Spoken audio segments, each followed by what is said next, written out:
नमस्कार, news room live देख रहे हैं आप। मैं हूं शुभे मिश्रा, आपके साथ चलिए करते हैं बुलेटिन की शुरुआत। और पहली बुलेटिन की खबर आपको दानापुर से बताएं, बड़ी जानकारी आपको दे रहे हैं दानापुर से। ये बड़ी खबर, जहां 2 दरिंदों की तरफ से रेप की घटना को अंजाम दिया गया और 2 बच्चियां इस वक्त गंभीर परिस्थिति में। एक बच्ची की मौत की खबर सामने आई है और एक इस वक्त इलाजरत बताई जा रही है। अपहरण के बाद रेप का मामला है, पुलिस के हाथ अब तक खाली बताए जा रहे हैं। महादलित बच्चियों से दरिंदगी हुई थी। पुलिस प्रशासन के खिलाफ लोगों का आक्रोश देखने को मिल रहा है। स्थानीय लोगों में भारी आक्रोश है। गिरफ्तारी की मांग को लेकर लोगों का गुस्सा देखने को मिल रहा है। बड़ी जानकारी आपको दे रहे हैं दानापुर से। ये बड़ी खबर, जहां महादलित बच्चियों से दरिंदगी के बाद स्थानीय लोगों का आक्रोश लगातार बना हुआ है। तस्वीरें आप देख पा रहे होंगे, उनकी तरफ से विरोध प्रदर्शन किया जा रहा है, आक्रोश व्यक्त किया जा रहा है। उनकी यही मांग है कि इन दरिंदगों को जल्द से जल्द गिरफ्तार किया जाए और पुलिस की तरफ से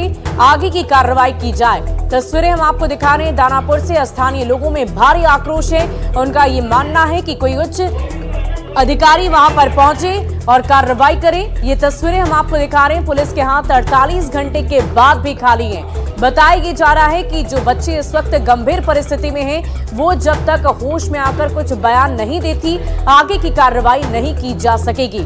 दानापुर से ये बड़ी खबर आपको बता रहे हैं। अपहरण के बाद भी अब तक पुलिस के हाथ खाली हैं। 2 बच्चियों का अपहरण हुआ, फिर दरिंदों ने दुष्कर्म किया, उसके बाद एक बच्ची की मौत की खबर सामने आई है और एक बच्ची इस वक्त गंभीर रूप से इलाजरत है, गंभीर स्थिति में है।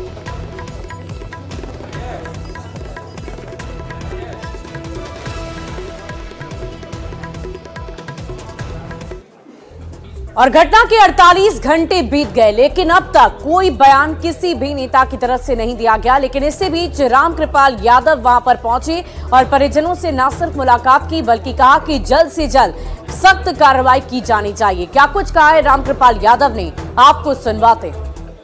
अरे बिहार जल रहा है यार, कोई आदमी सुरक्षित नहीं है। यहाँ के लोगों ने कहा कि दहशत में हम लोग हैं। हमने पुलिस फोर्स को कहा है कॉन्फिडेंस में लीजिए इन लोगों को। घर से बच्ची बाहर निकलना बंद कर दी। इन लोगों ने कहा पढ़ना लिखना बंद कर दिया 2 दिन से। कोई नहीं जा रहा है। बेटी बचाओ पढ़ाओ, ये हालात है, ये स्थिति है। मैं अविलंब पुनः मांग करता हूँ पुलिस पदाधिकारी से कि इसके तह में जाइए, छानबीन करिए और हत्यारा को पकड़िए और गरीब दलित परिवार की बेटी और परिवार के साथ न्याय कीजिए। और 48 घंटे का वक्त बीत चुका है, लेकिन बावजूद पुलिस की तरफ से अब तक किसी तरह की कोई कार्रवाई नहीं की गई, ना तो अपराधियों की पहचान की गई है। और ऐसे में जब फुलवारीशरीफ एसपी से बातचीत की गई तो उन्होंने गोल मटोल जवाब दिया और ये कहा कि स्थानीय लोगों की तरफ से जब तक पूरी जानकारी नहीं दी जाएगी, तब तक हम आगे की कार्रवाई नहीं कर पाएंगे। तो बड़ी जानकारी आपको दे रहे हैं। समाजसेवी पद्मश्री सुधा वर्गीस ने इंसाफ की मांग की है, तो लोग दोषियों को फांसी की सजा देने की मांग कर रहे हैं। इसी बीच एएसपी ने क्या कुछ कहा है, सुनिए। के लिए लोग थे, उनके साथ हमारी वार्ता हुई। उसमें हम सभी ने उन सबको ये समझाया कि हम लोग इसमें लगातार प्रयास कर रहे हैं और जल्द ही जो इसके लिए जिम्मेदार लोग हैं उनकी गिरफ्तारी कर ली जाएगी, तथा जो उनकी मांगे थी जो मुआवजा और बाकी सहायता के लिए, उसके लिए भी हमने उनको कहा कि उसके लिए भी पूरी कागजी प्रक्रिया प्रशासन के द्वारा कर दी गई है और जो 1-2 दिन का स्वाभाविक समय लगता है, उस समय के बाद जो मुआवजा और जो बाकी चीज़ें हैं वो भी मिल जाएंगी। बिल्कुल शुरू वाला कार्रवाई से मैं बिल्कुल संतुष्ट नहीं हूँ। जब परिवार आकर के बोला मेरे 2 बच्ची लापता है, पुलिस को निकलना चाहिए था, निकल करके उसको खोजना चाहिए था, वो पुलिस नहीं किया। मैं अभी डीएसपी से भी बात की है, ऐसे ये बहुत बड़ी गलती हो गया। उससे मैं संतुष्ट नहीं हूँ। और 48 घंटों का वक्त बीत चुका है, लेकिन अब भी दरिंदे फरार है। और ऐसे में कई सारे सवाल न्यूज 18 भी पूछता है कि आखिर पुलिस के हाथ अब तक क्यों खाली है, आखिर कब तक ये दरिंदे गिरफ्तार होंगे, गैंगरेप के आरोपी कब पकड़े जाएंगे, 2 बच्ची से गैंगरेप और कार्रवाई इतनी धीमी क्यों। 48 घंटे बीत गए, लेकिन अब तक पहचान तक नहीं की गई। बेटियों की रक्षा आखिर किसकी जिम्मेदारी है, कब रुकेंगी अपहरण और रेप की घटनाएं। तो ये बड़ी जानकारी आपको दे रहे थे। 48 घंटों का वक्त बीत चुका है, लेकिन अब तक किसी तरह का कोई सुराग नहीं मिला। सवाल तो यही है कि आखिर कब तक कार्रवाई की जाएगी, कब उन दरिंदों की पहचान होगी और कब पुलिस की नींद खुलेगी। एफएसएल की जांच में आखिर क्या मिला, वैज्ञानिक तौर पर से जब जांच की जा रही थी तो आखिर इस पूरी जांच पड़ताल में क्या कुछ मिला है, ये भी एक बड़ा सवाल है।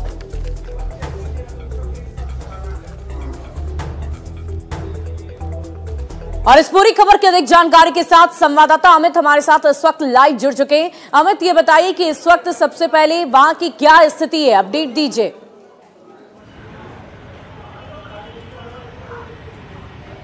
देखिए, फुलवाड़ी से जो घटना हुई है और वहां पे जो लोग हैं अभी भी न्याय की गुहार लगा रहे हैं और लोगों का कहना है कि दरिंदे जो हैं उनकी गिरफ्तारी जल्द करे प्रशासन, इसकी लगातार मांग कर रहे हैं।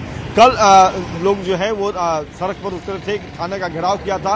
हालांकि बाद में जब एएसपी मौके पर पहुंचे, एएसपी ने समझाया बुझाया लोगों को, तब जाकर के मामला शांत हुआ। और स्थानीय जो सांसद हैं रामकृपाल यादव हों या फिर दूसरे जो लोग हैं वो भी इस मामले को लेकर के प्रशासन से मांग कर रहे हैं कि आप दरिंदों को जो जघन्य अपराध जिन्होंने किया है उनके खिलाफ सख्त कार्रवाई हो, जल्द गिरफ्तारी हो।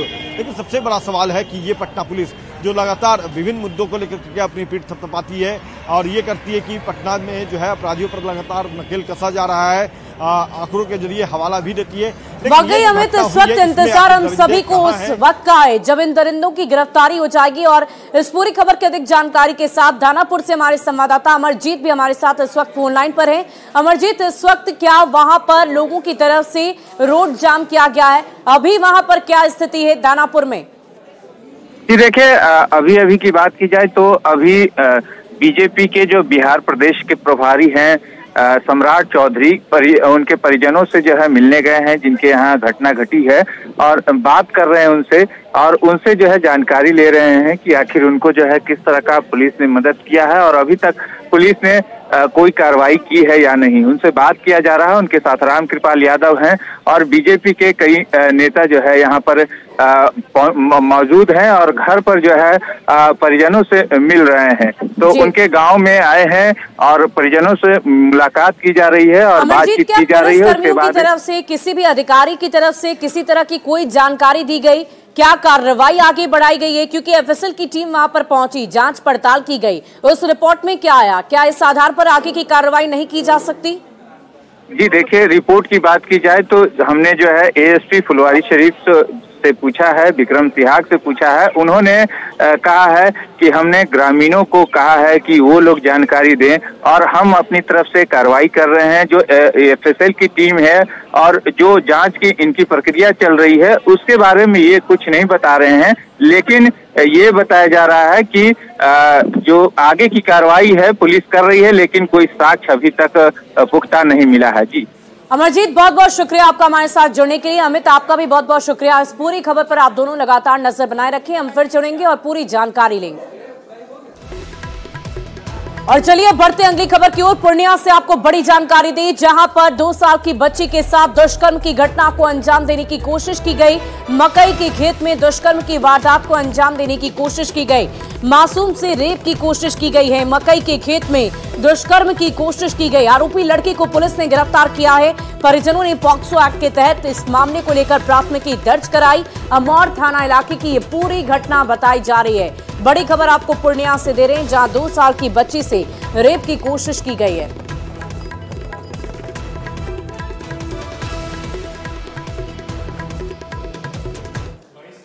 बड़ी खबर सिवान से आपको बताएं, जहां डबल मर्डर से सनसनी मच गई। 2 लोगों की हत्या की खबर सामने आई है। सिवान से ये बड़ी जानकारी आपको दे रहे हैं। शव को सदर अस्पताल लाया गया है, पोस्टमार्टम के लिए अस्पताल ले जाया गया।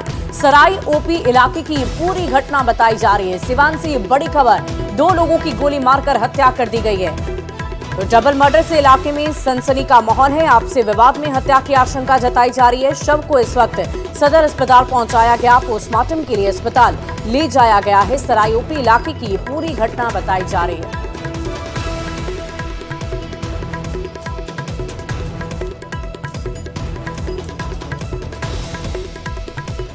और इसी बीच दिल्ली से आपको बड़ी खबर बताएं, 22 जनवरी को रामलला की प्राण प्रतिष्ठा से जुड़ी हुई ये बड़ी खबर आप तक पहुंचा रहे हैं।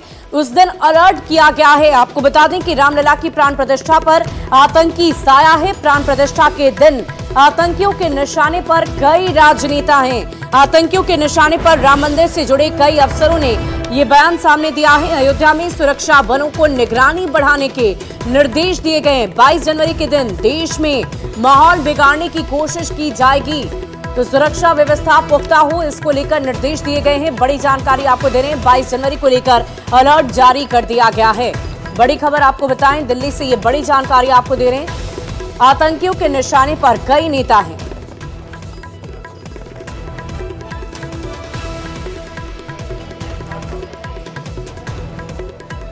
तो आतंकियों के निशाने पर कई अफसर है, कई दिग्गज नेताओं को वहां पर आमंत्रित किया गया है। न सिर्फ राजनेता बल्कि बॉलीवुड जगत के तमाम लोग वहां पर पहुंचेंगे। कई दिग्गजों को निमंत्रण भेजा गया है और सभी इस निमंत्रण पर वहां पहुंचेंगे और ऐसे में आतंकी साया भी मंडरा रहा है और इसी के मद्देनजर दिशा निर्देश दिए जा रहे हैं अफसरों को कि पूरी सुरक्षा व्यवस्था बढ़ाए रखें, किसी भी हाल में किसी तरह की अप्रिय घटना ना घटे, इसकी पूरी जिम्मेदारी अफसरों को लेनी है और इसी को लेकर दिशा निर्देश दिए गए हैं।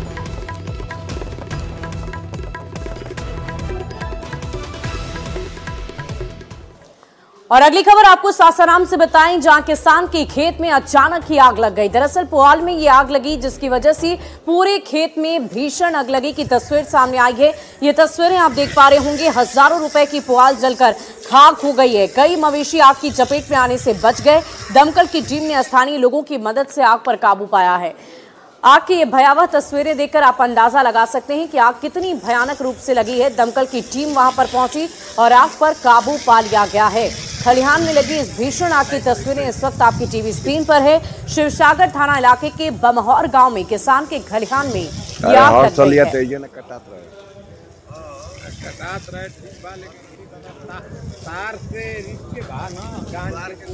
है।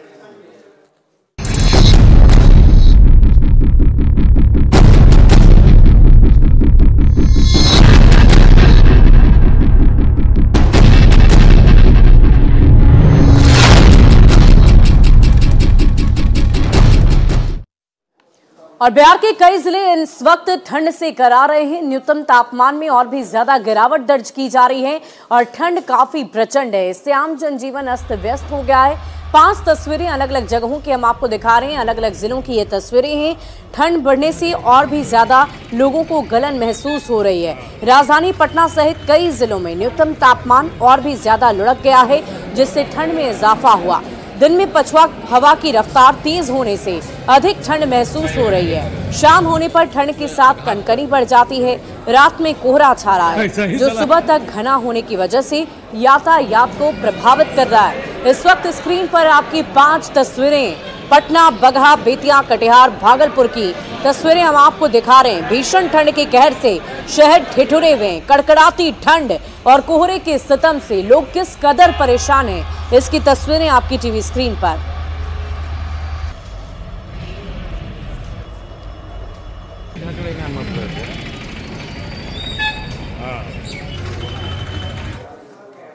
और अगली तस्वीर आपको सीतामढ़ी के दिखाएंगे। वहां पर भी ठंड काफी प्रचंड है और ऐसे में लोगों को काफी परेशानियों का सामना हर रोज करना पड़ रहा है। आश्रय स्थल का निर्माण कराया गया है ताकि लोगों को थोड़ी राहत मिल सके। वैसे लोग आकर अपनी जिंदगी गुजार रहे हैं जिनके पास रहने के लिए कोई सहारा नहीं, जिनके पास कहने के लिए कोई अपना नहीं। हालात का जायजा लिया सहयोगी राकेश रंजन ने। सीतामढ़ी जिले में कड़ाके की ठंड की वजह से आम जनजीवन बुरी तरीके से परेशान है। इस ठंड को देखते हुए सीतामढ़ी जिला प्रशासन के द्वारा सीतामढ़ी रेलवे स्टेशन पर अस्थायी आश्रय केंद्र का निर्माण किया गया है, जिसमें कड़ाके की ठंड को देखते हुए वैसे लोग आकर अपना आशियाना बनाकर रह सकते हैं जिनके पास कहने के लिए अपना कुछ नहीं है। यहाँ पे जैसे कि जो गरीब मजदूर दबके लोग हैं जिसको रहने का साधन नहीं है, वहाँ पे आते हैं, रात को अपना रहते हैं, जिसको कंबल, तकिया और अलाव का भी व्यवस्था किया नगर निगम से किया गया हुआ है। अच्छा जी, सब कुछ सुविधा मिलता है जी। नहीं कोई कमी। कैसा गुजर रहा है? ठंड कैसा है? ठंड से लगे रहा है, फिर किसी तरह बर्दाश्त करते हैं। कम से कम ठंड तो ज्यादा है किया है। ज्यादा है जी। काम उम करने में दिक्कत होती होगी जी। कैसे रोजी रोटी कैसे चलता है? खाना पीना काम करते हैं तब ये चलता है। राकेश रंजन, न्यूज़ 18 सीतामढ़ी। और मुंगेर की एक तस्वीर आपको दिखाते हैं जहां छात्रों के हौसलों की ये तस्वीर है। आपको बता दें कि इस भीषण ठंड में भी ये छात्र इस वक्त अपने परीक्षा की तैयारी में लगे हुए हैं। पुलिस, आर्मी सहित अन्य विभागों की परीक्षा की तैयारी में ये छात्र लगे हुए हैं। फिजिकल एग्जाम की तैयारियां इनकी तरफ से की जा रही हैं। इनका हौसला इतना बुलंद है कि शीत लहर में भी ये एक्सरसाइज करने से खुद को रोक नहीं पा रहे। आर्मी, दारोगा, सीपीओ में भर्ती होने के लिए छात्र बिना रुके, बिना थके मैदान में पसीना बहा रहे हैं। छात्र लॉन्ग जंप, हाई जंप, गोला फेंक की तैयारी कर रहे हैं।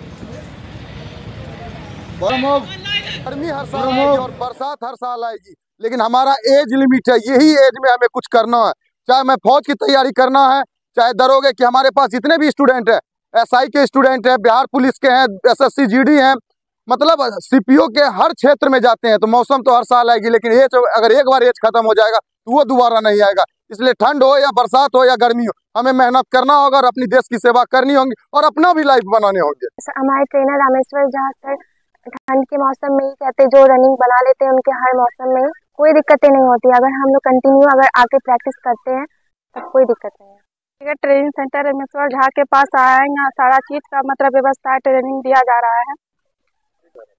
ठंड को दूर करके हमको आगे निकलना चाहिए। दिक्कत तो हो रहा है, लेकिन उसको दूर करना पड़ता है।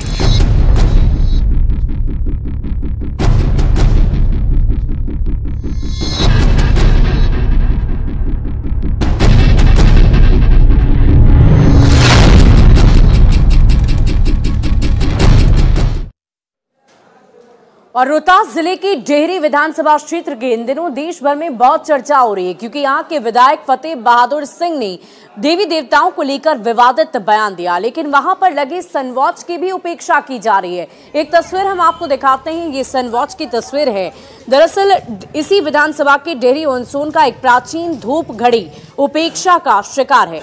1871 में धूप से चलने वाली इस घड़ी का निर्माण करवाया गया था।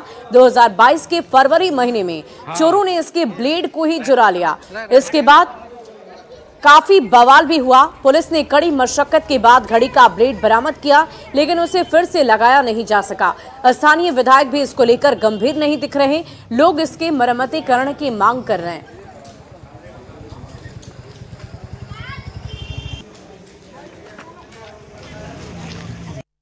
रोहतास जिला का डेहरी ऑनसोन इन दिनों खासी चर्चा में है। कारण यह है कि यहाँ के विधायक जो हैं वो राष्ट्रीय जनता दल के विधायक फतेह बहादुर सिंह हैं, और ये जो इलाका है फतेह बहादुर सिंह का इलाका है। पिछले 3.5 साल से वे यहाँ के विधायक हैं।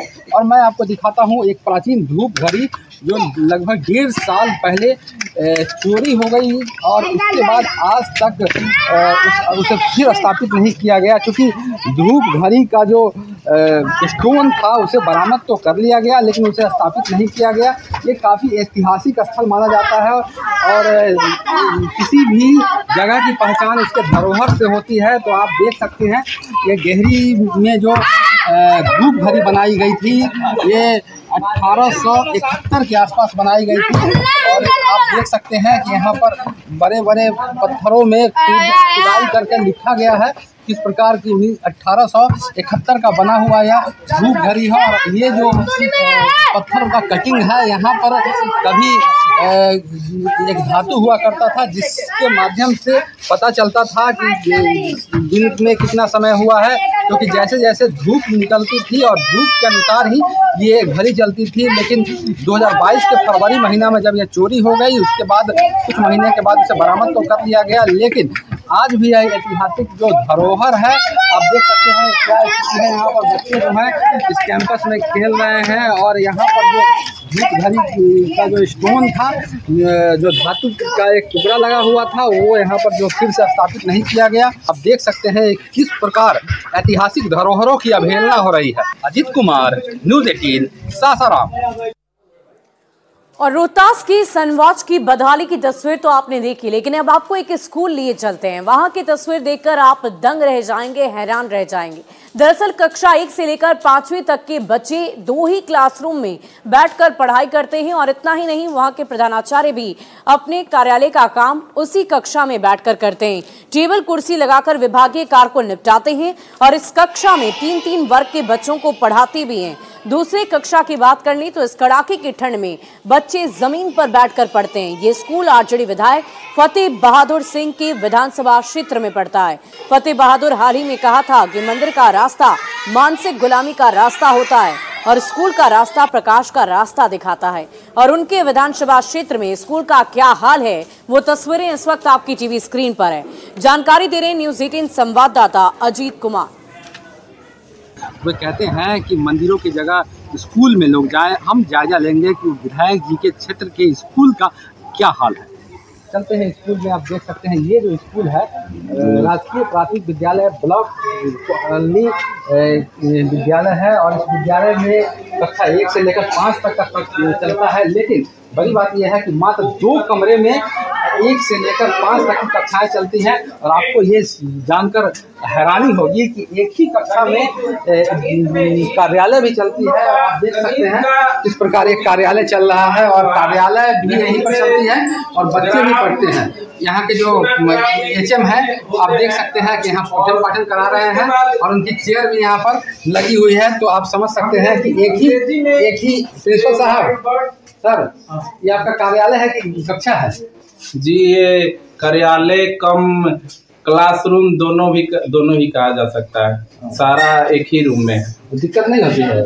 दिक्कत तो होती ही है। हमें अलग रहता तो कुछ शांति से हम काम कर लेते। बहुत सारे पेपर वर्क होते हैं लेकिन वो शांति नहीं होने के चलते उसी में हम काम करते हैं। परेशानी होती है लेकिन किसी तरह हम उसी में एडजस्ट करते हुए काम करते हैं। यहाँ ये HM है और यहाँ के संचालक हैं और देख सकते हैं कितनी परेशानी में यहाँ काम करते हैं। और विद्यालय में अगर बात करें तो एक और कमरा है उसके अंदर हम दिखाने की कोशिश करेंगे। ये जाड़े के मौसम है और बच्चे जो हैं आप देख सकते हैं किस प्रकार ज़मीन पर बैठे हुए हैं। ज़मीन पर बच्चे बैठ के पठन पाठन करते हैं। तो आप समझ सकते हैं कि इतनी कड़ाके की ठंड चल रही है और ऐसी स्थिति में मैं आपको छत भी दिखाना चाहूँगा। विद्यालय का एक कक्षा तो परित्यक्त है और उसकी जो छतें हैं वो टूट गई हैं, जिस कारण आप देख सकते हैं छतें टूट गई है जिस कारण इसमें बच्चे का पठन पाठन नहीं हो रहा है। तो मात्र 2 कमरे में पठन पाठन हो रही है और इससे आप समझ सकते हैं कि कितनी परेशानी है। अजीत कुमार, न्यूज़ 18 सासाराम। और इसी बीच सहरसा से आपको बड़ी खबर बताएं, बड़ा रेल हादसा टल गया है। बड़ी जानकारी आपको दे रहे हैं। सहरसा से ये बड़ी खबर आपको बता रहे हैं। पाटलिपुत्र जनहित एक्सप्रेस का कपलिंग खुला, ट्रेन की बोगी 2 हिस्सों में बंट गई है। सिमरी बख्तियारपुर और कोपरिया स्टेशन के बीच की यह घटना बताई जा रही है। बड़ी जानकारी आपको दे रहे हैं सहरसा से ये बड़ी खबर, बड़ा रेल हादसा टल गया है। पाटलिपुत्र जनहित एक्सप्रेस का कपलिंग खुल गया है, ट्रेन की बोगी 2 हिस्सों में बंट गई। एक्सक्लूसिव तस्वीरें इस वक्त आपकी टीवी स्क्रीन पर है। आप देख पा रहे होंगे कि कैसे ये रेल हादसा टला है। और इस पूरी खबर की अधिक जानकारी के साथ संवाददाता कुमार अनुभव हमारे साथ फोन लाइन पर हैं। अनुभव, ये बताइए कि इस वक्त क्या जो तस्वीरें हम देख पा रहे हैं उससे तो ये समझ आ रहा है कि हादसा तो टल गया, लेकिन किसी को किसी तरह की हताहत पहुंची है। आखिर ये हादसा कैसे हुआ? कोई तकनीकी खामी थी? जी मैं बता दूं, ये जनहित एक्सप्रेस जो है सहरसा से पाटलिपुत्रा के लिए खुलती है, जो 11:20 में खुलती है सहरसा जंक्शन से। और इसी बीच जो है जब वो सिमरी बख्तियारपुर स्टेशन से खुली और कोपरिया स्टेशन पहुंचने ही वाली थी, इसी दौरान जो है AC बोगी के समीप जो है कि वो कपलिंग जो है खुल गया, जिसके बाद जो ट्रेन जो 2 भागों में विभक्त हो गया और उसके बाद जो है अफरा तफरी का माहौल हो गया। दोनों हिस्से का एक हिस्से को जो है इंजन लेकर के आगे बढ़ गई और दूसरा हिस्सा कुछ देर दूर तक जो है पटरी पर दौड़ते रहे। इसी दौरान जो है कि अफरा तफरी का माहौल रहा। हालांकि बहुत बहुत शुक्रिया अनुभव हमारे साथ जुड़ने के लिए, तमाम जानकारी के लिए। तो सहरसा से ये बड़ी जानकारी आपको दे रहे थे, जहां बड़ा रेल हादसा टल गया है। ट्रेन की बोगी 2 हिस्सों में तो बट गई, लेकिन एक बड़ा रेल हादसा टल गया है। बड़ी जानकारी आपको सहरसा से दे रहे थे। और फिलहाल इस बुलेटिन में अभी के लिए बस इतना ही, लेकिन न्यूज़ 18 बिहार झारखंड पर खबरों का सिलसिला लगातार जारी है।